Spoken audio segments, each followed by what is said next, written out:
Welcome to Ben TV. My name is Tony K. Fretton, and today I'm joined by Bebe Backhouse. And today we'll be talking about his brand new novel that's been released. I'll read an excerpt of his introduction from his book, just to give you a little bit of background of Bebe. Hailing from the Kimberley region of northwestern Australia, Bebe Backhouse is a descendant of the Badi Jawi people who has called Naarm, Melbourne, home for 10 years. Beginning his creative practice as a classical pianist and composer, Bebe was awarded a West Australian Youth Award at age 21 for his work as a music teacher to young Indigenous people. He later made a name for himself as a creative producer and director of youth theatre, festivals, and public art projects across Australia, including international dance and theatre projects in New Zealand, France, and Belgium.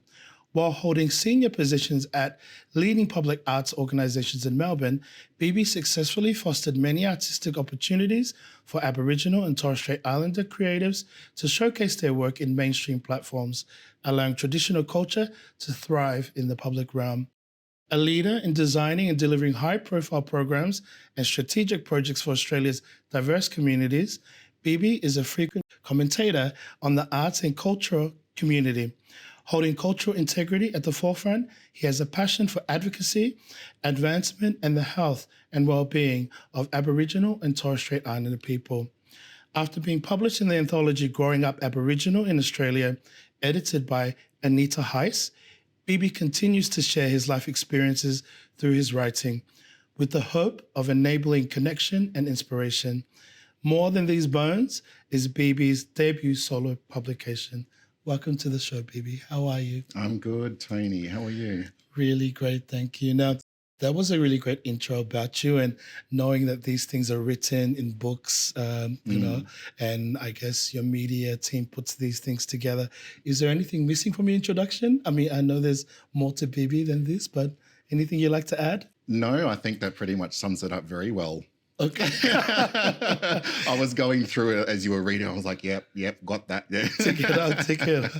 More Than These Bones, a book that's been released recently. But not only that, we'd like to have a chat to you just about being Bebe, being, you know, what's it like being yourself?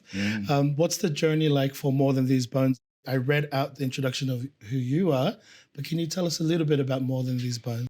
More Than These Bones is the result of a period of growth and loss and hurt and heartache, but where all of that was leading me. I started writing all of the pieces in the book technically about 10 or so years ago. And I fell in love when I was 18 with this guy, and we were together for 10 years. And so he was my first gay relationship. You know, I came out when I met him. We were together for 10 years. I started writing about him and the love that we had and all of these adventures we would go on together. And then when that relationship started to turn sour, you know, go south, that's when I was like, I'm starting to feel some different things now. And, you know, I think that's something that just happens in life when I mean, everybody knows that you don't know what's going to happen. Right. And the unexpected should always be expected. And when you're in love and you're in this relationship, you think that it's going to stay that way forever, but it doesn't. And how you carry yourself and how your partner carries themselves, it really determines how you carry each other and your relationship through the challenges and the tough times. Unfortunately, we didn't have what it took. And I think that to me was a sign that we weren't meant to be together. And I knew that all along. I knew that he wasn't the one for me. But it was all of those feelings and all of those emotions that I would experience throughout our relationship. You know, the times that he cheated, the arguments and the fights that we would have, my body dysmorphia that I was experiencing and feeling, but also at the time it was quite reflective of my own personal struggles and demons with, you know, my previous drug addiction, the coming to terms with my mental illnesses. So there was a lot going on. And those formed the bases of what I would write about. And then all of a sudden it kind of catalyzed by this, it catalyzed into this moment of complete loss, where my grandmother died in 2018 in March. And my grandmother was my best friend. You know, she was my best friend my entire life. And so I lost her, and I was a part of that I was a part of her death. Her death was a part of my story. I laid with her in bed every single night for 6 weeks until her last breath, you know. So so there was that heaviness. And when I felt I needed support more than ever, I'm gone from home for 3 months. I come back to Melbourne, all of a sudden my relationship is done. You know, so I'm like, where am I? What have I got? Who's here for me? And I transformed all of these thoughts and all of these feelings into words. That journey then lasted another 3 years until it ended, and it ended with the birth of More Than These Bones. It's almost like a collection of poems and poetry. But for me, I've read the book, and I must say I still think about different parts of this book now. Like, it resonated with me being a person of color. I know your perspective of being a First Nations Indigenous man. And I think for me, it was being able to see a love story or read a love story through different poems. Even though there were individual poems, it felt like an actual novel. It felt like an actual story, reading the whole thing through it. I thought that was really amazing about it.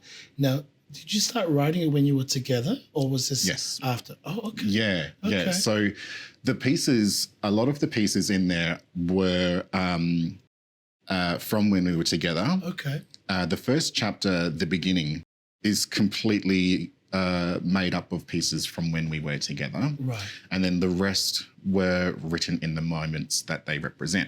And I kind of thought about it when I was piecing it all together and going, you know, do I want chapters?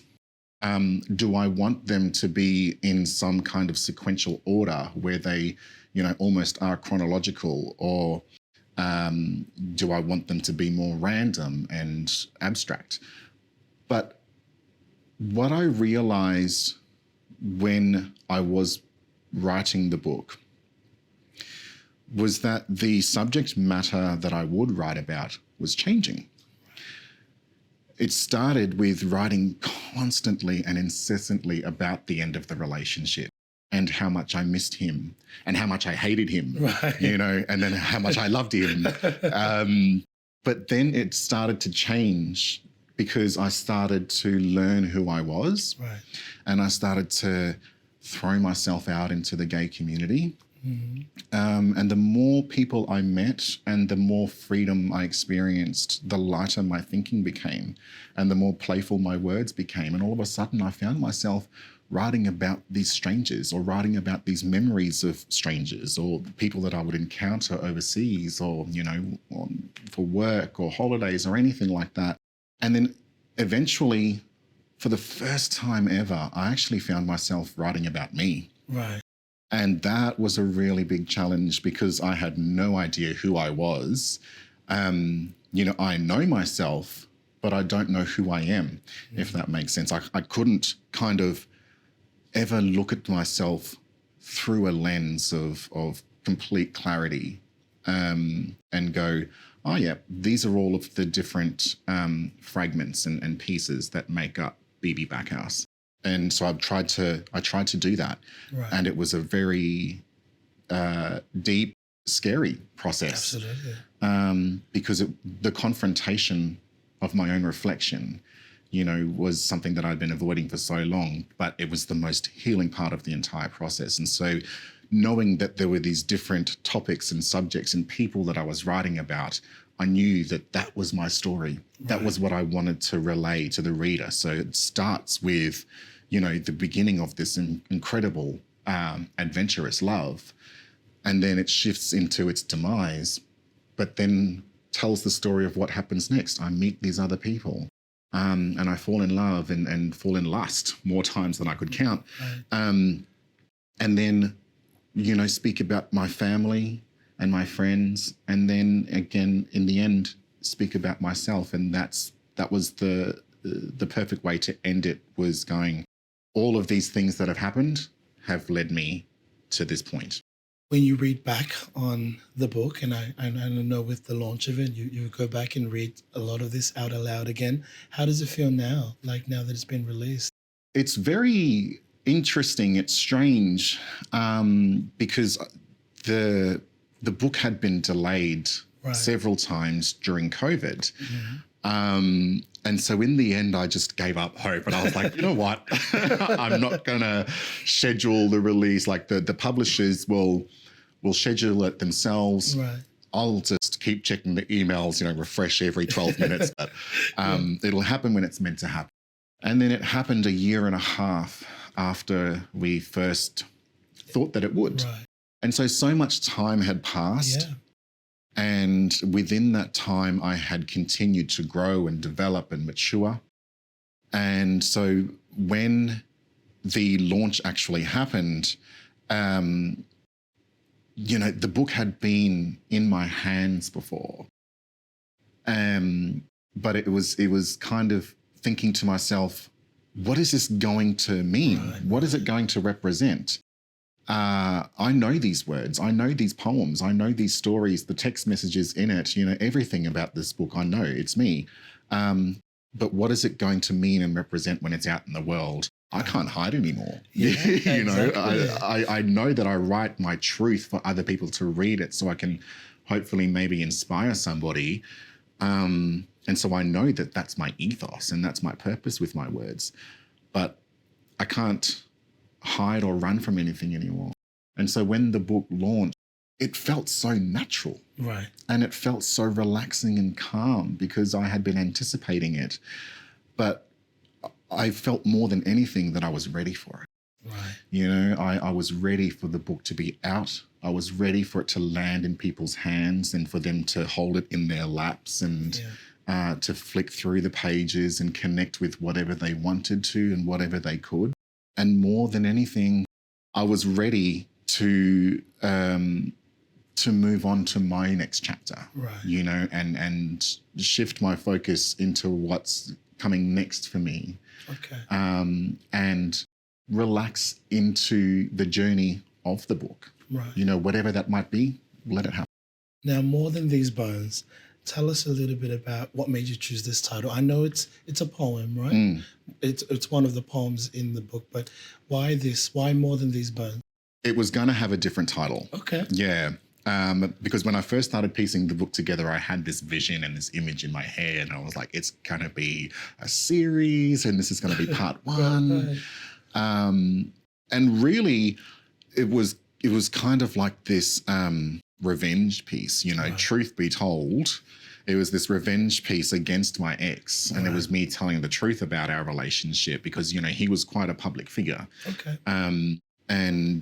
So he would just kind of tarnish the name and the integrity of our relationship within his circle of friends, etc. So I was like, no, this is my chance to tell the truth, or my truth. But then when I changed my mind about why I was writing this book, that it was for me, not for anybody else, that also altered the title. So it didn't have a title for a while. Okay. But then I wrote this poem that was the first real opportunity I'd had to reflect inwardly and observe my origins, but also my destiny. And there was a line within that poem where I mentioned that, in my eyes, I'm more than these bones. I'm worth more than this in the body that carries it. And when I was talking to my editor, she said it's the backbone of the book, and there is great value in that. And the more I read it, the more I realized she's absolutely right. This is the foundation of every other single piece and word in this entire book. And so that's where I landed, more than these bones, because if there was a message that I was trying to convey through everything that I'd written in the book, that's what it is I'm more than these bones. Beautiful. Now, for those who haven't yet been able to grab a copy, go grab one and have a read of it, because the story, it starts when you're younger. It goes throughout your whole life. And what I loved about it was that it's not just poems. There's pictures in there. There's text messages. There's little artworks. There's little things throughout there's all these little hidden gems throughout the book that it almost felt like I was reading a journal. Sometimes I think back of journals, and in your own journal, you draw little pictures and different things like that. And I remember you mentioned that the pictures in them, they all mean something different, right? Like there are different meanings to the illustrations, and illustrations are also yours. Is that right? Can you tell us a little bit about that? So when it came time to observe the creative elements and the context behind the entire book throughout the editing process, I knew that at that point in time, it was going to include photographs. The photographs that you see in the book, not every piece has one, but the pieces that are accompanied by a photograph, that photo represents the moment of me writing that corresponding poem.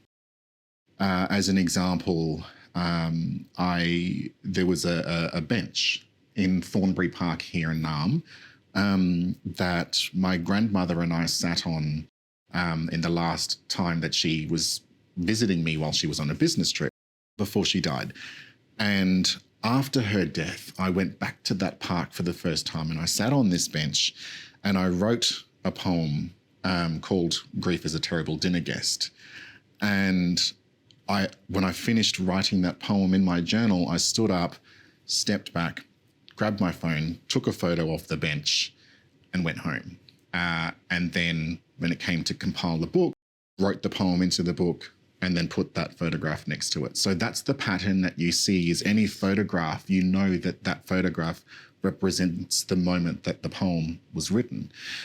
With the drawings, just got to be clear, I don't consider myself an artist or a drawer. The conversations that we would have, and when I would think about the book, I would realize that when I read a piece, it evokes some fragment of imagination for me, and I start to see pictures. Right. And so I thought to myself, that's a great idea to actually, because if it happens to me, then surely it will happen to someone else who reads the book, right? So that's what it was going, okay, when I read this particular poem, what do I picture? What do I think of? And I would draw it, put it into the book. But then there are other things in there, like there are actual photocopies and scans of actual journal entries from my hard physical journals. They're in there. But then some of the other small illustrations in there are reproductions of some of my tattoos. Yes. And I thought that would be a nice little touch to have in there, because everything that you see in that book is a representation of me. Right. You know, I wrote every single word, I drew every picture, I took every photograph, even the front cover is my design. And so why not throw these other little pieces of me in there as well? Right. Yeah, so I feel like the book, the product, the object is a complete representation of who I am. That was one of the special things for me, because he had different photos of places that I knew of, and I felt connected.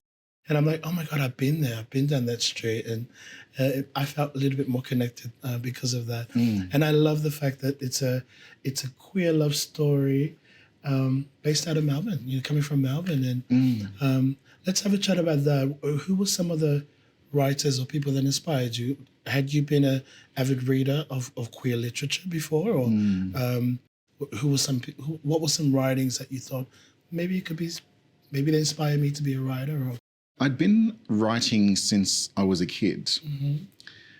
And I always had an interest in words and in storytelling.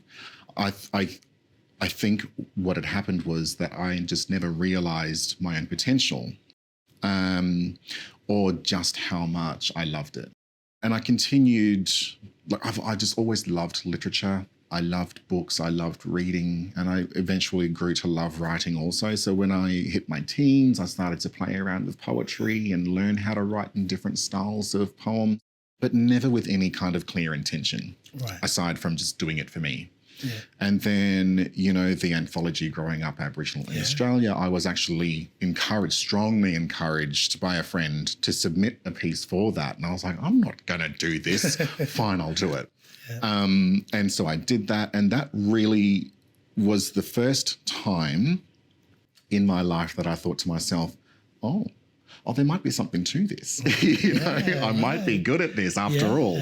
But also it was that opportunity to go, it's possible for someone else to read my words and connect to it and see themselves in it and feel inspired to grow or to move past a hurt or to learn to love again or to just move forward with kindness, you know, like whatever someone's lesson or moral or connection might be with what I've written. That was the first time it happened.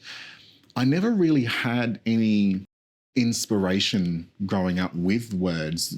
I do recall the first book of poetry, though, that I ever bought. You know the singer Jewel? Yes. Yeah, so, I mean, who doesn't, right? Yeah. But Jewel wrote a book of poetry. Okay. And I think I must have been about 6 or 7 when she really, and I remember it too. It's called A Night Without Armor. Okay. And it was this strange eclectic collection of poetry that I was just hooked on because it didn't rhyme. Right. And it wasn't structured with any particular form. But I thought as a kid, that's interesting. And now I find myself writing in a very similar way of abandoning structure, form, and tradition to just freely express myself. Yeah. There is one writer, I do have to, mention it. My partner rolls his eyes whenever I mention her, but it's Lana Del Rey. Okay. I don't know if you've read any of her poetry. Just her music, yes, but no. Yeah, so her poetry is an extension of her music, essentially, but it's very journalistic. I never read any of her poetry until about 1.5 years ago, because she only just came out with her debut collection also. But upon reading hers, I thought to myself, wow, this is kind of similar to mine. Wow, oh my God, I've inspired Lana Del Rey. Yeah. But so I do, read particular pieces, but and that I do see myself in, but I never really had any inspiration with my writing because I've always abandoned tradition and just expressed myself the way that I would feel, most truly represents who I am. Okay. Well, I guess I'm going to ask the question that I think maybe everyone might be wanting to know, but the person you read the book about, yes, has he read the book? Has he said anything about the book? Has he been like, I didn't know I break her heart that much. I'm sorry. He went and wrote a book about me. What was that process like? I had no intention of telling him at the beginning, but then I thought, no, it's only right. So I did, and we actually caught up because after we separated, we had zero contact for a very long time.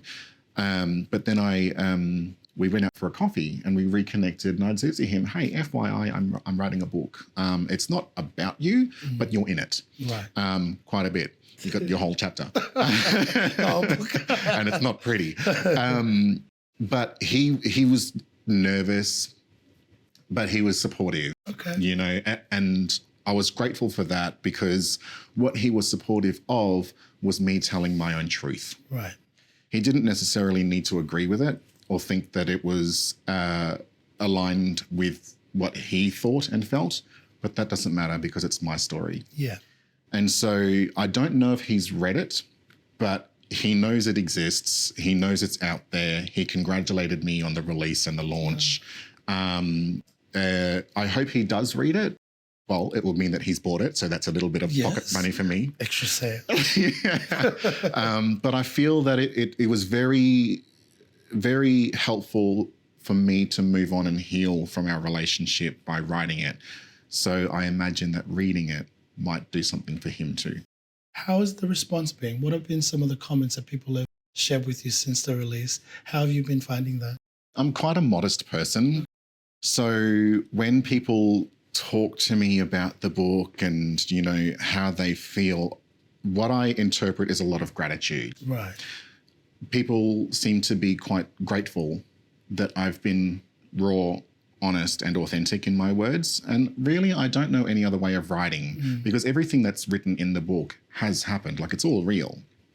So it's very hard for me to write fiction. I can't make things up. It's not easy. So that's been quite nice to hear that kind of response from people. There was a word that was used actually about a week ago to describe it, and someone said brutal. Wow. And they said what you've written can be quite brutal, but beautiful. And I think brutal is such a strong word, but I wasn't upset by that, because if it's inspired someone to conjure up such a strong word, then that's a testament to the strength of my own words, right, and what I've written. I haven't spoken to many people, but I did read quite a few reviews, online reviews and stuff that it's been making, and in newspapers or whatever. And the response has all been very positive, very uplifting. But, having personal connections and conversations with people, that's been the main thing that they've expressed to me is gratitude, admiration for courage and honesty. And that makes me grateful as well. Well, I'm grateful too. And I think any queer person of any age reading this can resonate. I resonate. I've never been as in love with someone as this, but I felt that I was. And so I'm grateful for that. Thank you very much. Now, to wrap up today, if there was one poem would you like to share one of the poems with us today? Yes. With our audience? Yeah, you absolutely. can pick anyone, your favorite, or whatever you feel at this very moment. Oh, goodness me. I'm so unprepared. Let me just get this open page here. No, I mentioned the poem More Than These Bones as being the backbone of the book. There's another one in here that if More Than These Bones was the backbone, then this piece would be the rib cage, I suppose, containing everything else and keeping it safe. And it's a little testament and dedication to my family and my upbringing, and essentially to myself. And it's called Blood Tree in the Field. A mother with eyes holding a delicate sadness from what she's seen. A brother whose shoulders are broad so he can carry the world. An olive-skinned sister who can't seem to see herself through green eyes. Another who hides freckles on her face with tufts of blonde hair. A father whose voice is quiet and raspy from years spent screaming. Forlorn children of predetermined purpose born of innocent uniqueness. A twinkle and a shimmer carrying me from infancy into my older years. Harsh lessons and taunts pushed me toward a life of insecurity, walking the same strides of strong maternal legs generations before me. Reaching through darkness to find freedom from the past, the hopeful longing of all the things I ever wanted. Adventure in nature, fingers dancing on ivory and songs sung loudly. Never forgetting the heartbreaking challenges of a misguidedly good brotherhood. A fight for myself to never forget who I am, where I'm from. The origins of my patrimony, casting me from a mold and gifting me the same blood. The imaginative child who never wanted to come inside because he was afraid. They're each and all the glance and the thought, the feeling of belonging that you can only know from home, and the constant reminder, as much as I am them, they are me. Thank you. Thank you so much, Bebe. That was Bebe Backhouse with an excerpt from More Than These Bones. Now, Bebe, where can our audience get this book? You can go on to straight to the publisher direct, which is Magabala Books. Readings is also a main distributor of the book. Better yet, go straight into the bookstore. Or there's also a whole series of independent bookstores selling it, Dimix as well. Just go exploring and see if you can find one. Thank you. It's been my absolute honor having you, Bebe, and thank you so much for your time. The pleasure is all mine, Tony. Thank you so much.